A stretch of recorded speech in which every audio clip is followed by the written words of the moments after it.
எண்ணமெல்லாம் சிறகடிக்கும், எண்களெல்லாம் வழி கொடுக்கும், எந்நாளும் ராஜமுகம், எளியோரின் ஏறுமுகம். எந்த நிலை வந்தாலும் வந்த நிலை மாறாத நமது Rajanilai. Rajanilai TV, channel of astrology.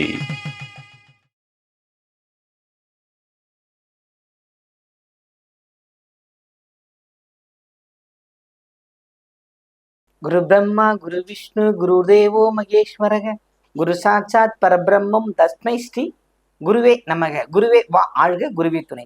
அன்பிற்கினிய ராஜநிலை உறவுகளுக்கும் நேர் பெருமக்களுக்கும் என் குருவிற்கும் குருமார்களுக்கும் அன்பான இனிய நற்காலை வணக்கம்.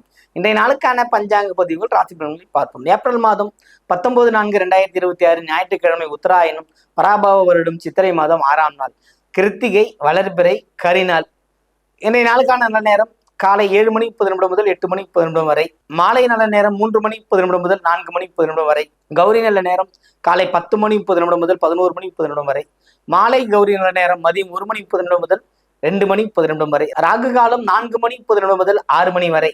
குளிகை 3 மணி முதல் 4 மணி 30 வரை. யமகண்டம் 12 மணி முதல் 1 மணி 30 வரை. இன்றைய திதி 1 மணி 32 வரை துவிதியே, பின்பு திருதியை திதி. இன்றைய யோகம் ஆயுஷ்மான். இன்றைய கரணம் 1 மணி 32 வரை கௌளவம், பின்பு தைத்துலாம். இன்றைய நட்சத்திரம் கிருத்திகை, பரணி 9 மணி 26 வரை இருக்கிறது, பின்பு கிருத்திகை நட்சத்திரம். சந்திராஷ்ட நட்சத்திரங்கள் அஸ்தம், சித்திரை. கன்னிராசிக்கு முழுமையான சந்திராஷ்ட தினம் இன்று. இன்றைய கிரக நிலவரங்கள்: மேஷத்தில் சூரியன், சுக்கிரன், சந்திரன். மிதுனத்தில் குரு, சிம்மத்தில் கேது, கும்பத்தில் ராகு, மீனத்தில் சனி, செவ்வாய், புதன். இன்றைய நாளில் என்ன செய்யலாம்? ஞாயிற்றுக்கிழமை கிருத்திகை நட்சத்திரம், அது சூரியனோட நட்சத்திரம். கிருத்திகை நம்ம யாருக்காக கொண்டாடுறோம் அப்படின்னா முருகப்பெருமானுக்கு கொண்டாடுறோம். அப்ப இந்த முருகப்பெருமான் நமக்கு என்ன தரார் அப்படின்னா தேக பலங்களை தந்து கொண்டிருக்கிறார். புரியுதுங்களா? செவ்வாயினால் ஏற்படுகின்ற இன்னல்களை தீர்த்து தருகிறார். செவ்வாயின் இன்னல்கள் எதுங்க? பங்கு பிரிப்பதில் தகராறு, புரியுதுங்களா? மண் சம்பந்தப்பட்ட கோளாறு, கொடுக்கல் வாங்கல், குழந்தை பாக்கியம், இது எல்லாமே செவ்வாய் சம்பந்தப்பட்டது தான். வீரியம், புரியுதுங்களா? அவர்கள் எல்லாம் இந்த சூரியனோடு இணைந்து வருகின்ற, அதாவது சூரிய கிரகத்தோடு, சூரிய கிரகம்னா சூரியனோட நாள், கிருத்திகம் சேர்ந்து வர்றதுனால இந்த நாள்ல முருகர் வழிபாடு மேற்கொள்றது ரொம்ப சிறப்பான ஒரு பலனை தரும். நாளை சதுர்த்தி, அட்சய திருதி. இந்த நகை வாங்கினா பொருள் சேருன்னு சொல்றீங்க இல்லைங்களா? அந்த நாள் நாளைக்கு. நகை வாங்கினாலாம் சேர்றது இல்லைங்க, தானம் கொடுக்கணும். குறிப்பா என்ன கொடுக்கணும், என்ன கொடுக்கலாம் அப்படின்னா நெய் பருப்பு சாதம், தயிர் சாதம், பால் சாதம், ஒரு கரண்டிலையாச்சும் ஒரு முந்திரி பருப்பு வரணும், அந்த அளவுக்கு ஒரு பொங்கல் செஞ்சு கொடுக்கணும். நீங்க செல்வ செழிப்பா இருக்கிற மாதிரி ஒரு உணவு தானமா கொடுக்கும்போது உங்களுக்கு செல்வ செழிப்பு ஏற்படும். நகை வாங்கி அட்சய திருதியில் நகை வாங்கி நகை சேர்ந்துன்னு யாருமே சொல்லலை. இது வரணும் யாராவது சொல்லியிருக்கீங்களான்னு தெரியல, நாங்களும் அதை பார்த்துருக்கிறோம். ஒரு குறிப்பிட்ட காலகட்ட அட்சய திருதினா, திருதின்றது ஒரு அதிர்ஷ்டகரமான ஒரு நாள். அட்சயம் என்பது நம்ம கூட சேர்ந்து வருது. இப்போ அந்த அட்சய திருதி நாள்ல தான தர்மங்கள் செய்யணும். நீர்மோர் கொடுக்கறது, சித்திரை மாசம் நீர்மோர் கொடுக்க ஆரம்பிங்க. நீர்மோர் கொடுக்கறது மிகப்பெரிய ஒரு வாய்ப்பு தரும். நீர்மோர் யாருக்கெல்லாம் கொடுக்கலாம்? இன்னைக்கு பாருங்க, இன்னைக்கு போக்குவரத்து துறையில நிக்கிற காவல்துறையினருக்கு கொடுங்க நீர்மோர், தயிர் சாதம். உங்க வாழ்க்கையில எவ்வளவு பிரச்சனை, செவ்வாயினால் ஏற்பட்ட பிரச்சனைக்கு தீர்வு. ஆம்புலன்ஸ் ஓட்டுநர் அவர்களுக்கு முடிந்தால் அசைவ உணவு, அல்லது எங்களால் அதெல்லாம் வாங்கி கொடுக்க முடியாது, தயிர் சாதம், மோர் வாங்கி கொடுங்க. புரியுதுங்களா? Uniform, black and yellow uniform அல்லது காக்கி யூனிஃபார்ம். எல்லோ யூனிஃபார்ம் எங்க போடுறாங்க? கோவில்ல போடுறாங்க. பிளாக் யூனிஃபார்ம் எங்க போடுறாங்க? ஒரு இடத்துல போடுறாங்க, ஆனா நீங்க பார்த்துருக்க மாட்டீங்க. இது போல யூனிஃபார்ம் ஒர்க்கர்ஸ், புரியுதுங்களா? ஊழியர்கள், நமக்கு தொண்டு செய்யறவங்க, புரியுதுங்களா? துப்புரவு பணியாளர்கள், காவல்துறையினர், அப்புறம் நமக்குன்னு சில செக்யூரிட்டிஸ் இருக்காங்களே, அவங்களுக்கு எல்லாமே இந்த நீர்மோர் கொடுக்கணும். அதுவும் இந்த வெயில் காலங்கள்ல இந்த டிராஃபிக்ல நின்று கொடுக்குறாங்க இருக்கிறாங்க பார்த்தீங்களா, அவங்களுக்கு நீர்மோரும் அன்னதானமா கொடுக்கறதும் தயிர் சாதம் கொடுக்கறதுமே இந்த கிருத்திகைக்கு நீங்க செய்யற, அதுவும் அட்சய திருதிக்கு நாளைக்கு கொடுக்குற ஒரு விசேஷம். புரியுதுங்களா?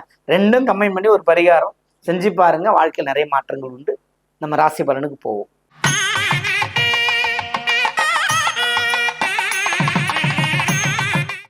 மேன்மை பொருந்திய மேஷராசி அன்பர்களே, சூரியன் சந்திரனின் இணைவு, சுக்கிரனின் இணைந்த ஒரு தன்மை. அப்படின்னா உங்களுக்கு யோகம். அந்த நாளில் திதி சூன்யமோ தோஷமோ கிடையாது. அப்படிப்பட்ட வாய்ப்புகள் பெற்ற நாள் இன்று உங்களது பயணம் சிறப்பான ஒரு பயணமாக அமையும். அதீதமான வெற்றிகள் கிடைக்கக்கூடிய அமைப்பு இருக்கிறது. வாழ்த்துக்கள்.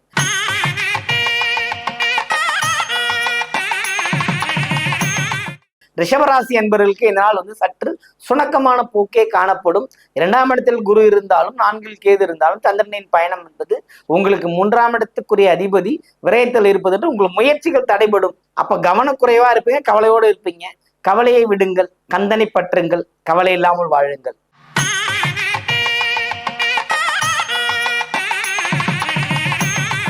மிதனராசி என்பவர்களே, மிதனத்தை பொறுத்த மட்டும் இதெல்லாம் ரொம்ப அருமையான நாள். யோகங்கள் உண்டு. சில மனபயம் நீங்கும். வேறு செவ்வாய் சனி புதனோடு சேர்க்கைங்கிறது ஒரு விதமான இருக்க மனநிலை கொண்டு போய் சேர்க்கிறதுன்னு சொல்றதுதான். ஏன்னா ராசி அதிபதி அங்க நீச்சமா இருக்கிறார். புரியுதுங்களா? ஆனா வீட்டின் அதிபதி ராசிக்குள்ள இருக்கு. அப்ப பயம் போகும், மாலையும் சரியாகும்.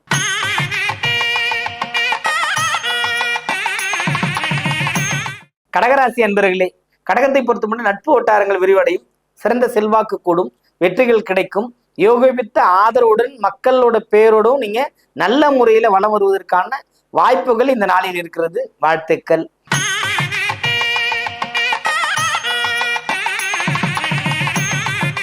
சிம்மராசி அன்பர்களே, சிம்மத்தை பொறுத்தப்பட்டு பார்த்தா இந்த நாள் சரியா இல்லை. தடை தாமதங்கள் ஏற்பட வாய்ப்பு இருக்கிறது. தேவையற்ற வீண் விவாதங்களில் கலந்து கொள்ள வேண்டாம். உங்களால் முடிந்த பணிகள் மட்டும் செய்து வாருங்கள். வேறு புதிய முயற்சிகள் ஏற்பட்டு அதில் மாட்டிக்கொள்ள வேண்டாம். கவனம் தேவை.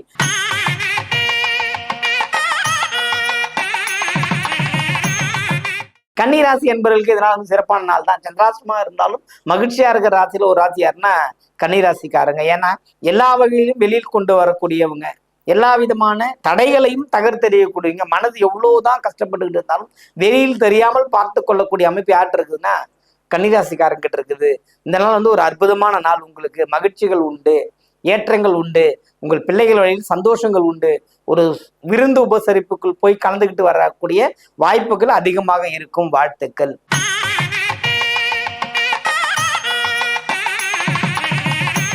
துலாம் ராசி அன்பர்களே, துலாமை பொறுத்த மட்டும் பார்த்தோன்னா இந்த நாள்ல தடை தாமதம் ஏற்பட்டு சரியாகக்கூடிய நிலைமை தான் இருக்கிறது. கவனமா இருக்கணும். எடுத்தங்கவுத்துன்னு எந்த வார்த்தையும் கொட்டிடக்கூடாது. அதுவும் பிள்ளைகளுக்கு கிட்ட பேசும்போது கவனமா பேசணும். இங்க அதுதான் முக்கியம். ஏன்னா தேவையில்லாம வீட்டுக்குள் நீங்க செய்யற பிரச்சனை சகோதரர் வழி எதிரொலிக்கும், அவர்கள் பிள்ளைகள் வழி எதிரொலிக்கும். அப்போ சின்ன மனக்கசப்பு போகும், தடைகள் ஏற்படும். அதனால கவனம் தேவை.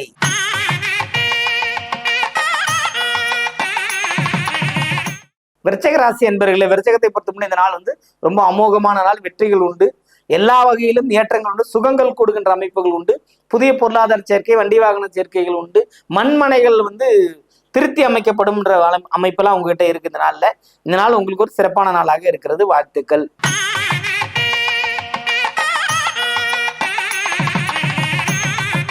தனுசு ராசி அன்பர்களே, தனுசுவை பொறுத்தமட்டில் செலவுகளை தாண்டி வரவுகள் கூடுகின்ற அமைப்பு. புரியுதுங்களா? 4ஆம் இடம் சுகஸ்தானத்தில் ராசி தன்மையில் 7ஆம் இடத்துக்குரிய அதிபதி அப்படின்னு எடுக்கும்போது பாத்தீங்கன்னா அங்க ராசி அதிபதியே 4க்குரியவராகிறாரு, 7 இருக்கிற. அப்போ சுப யோக அமைப்புகள் மிக பெருமொழியில் இருக்கிறது. வாழ்த்துக்கள்.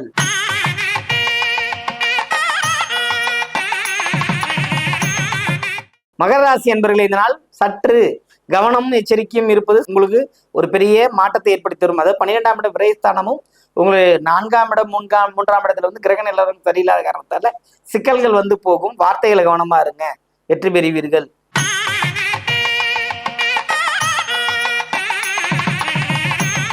கும்பராசி என்பவர்களுக்கு இந்த நாள் ஒரு சுப செய்தியை கொண்டு வருகின்ற நாளாக இருக்கிறது. மகிழ்ச்சியான உணவு உண்டு, ஒரு நிம்மதியான ஒரு உறக்கம் கொள்ளக்கூடிய ஒரு நல்ல நாள். மகிழ்ச்சிகள் உண்டு. புதிய புதிய முயற்சி அல்லது புதிய பணிக்கான ஒரு வேலை, அதுக்கான ஒரு திட்ட வரைவுகள் உங்கள்கிட்ட எனக்கு கிடைக்கும். இதை நீங்க செயல்படுத்தினாவே இன்னும் வரும் ஆண்டுகள் நல்லபடியா இருக்கும். அதுக்கு ஒரு பிள்ளையார் தொழில் இந்த நாள் ஆரம்பிக்கும்.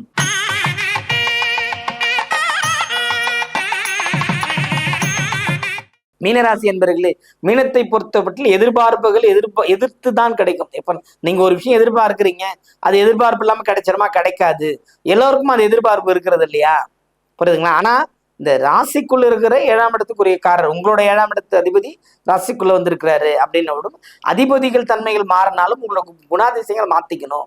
பொறுமையை கடைபிடிக்க வைப்பது நல்லது. ஏன்னா செவ்வாய் ஏற்கனவே வேகம், சனி அங்க இருக்குது, பொறுமையும் வேகம் சேர்ந்தே இருக்கும். மௌனமா இருந்து அட்டை கலைக்கிறவங்க நீங்களா தான் இருப்பீங்க. அப்போ கவனமா இருக்க வேண்டிய நாளாக இந்த நாள் இருக்கிறது. கவனமாக இருந்தால் வெற்றி உங்கள் வாயில் படியில் இருக்கும். அனைவருக்கும் வணக்கம். வாழ்க வளமுடன், வாழ்க வையகம்.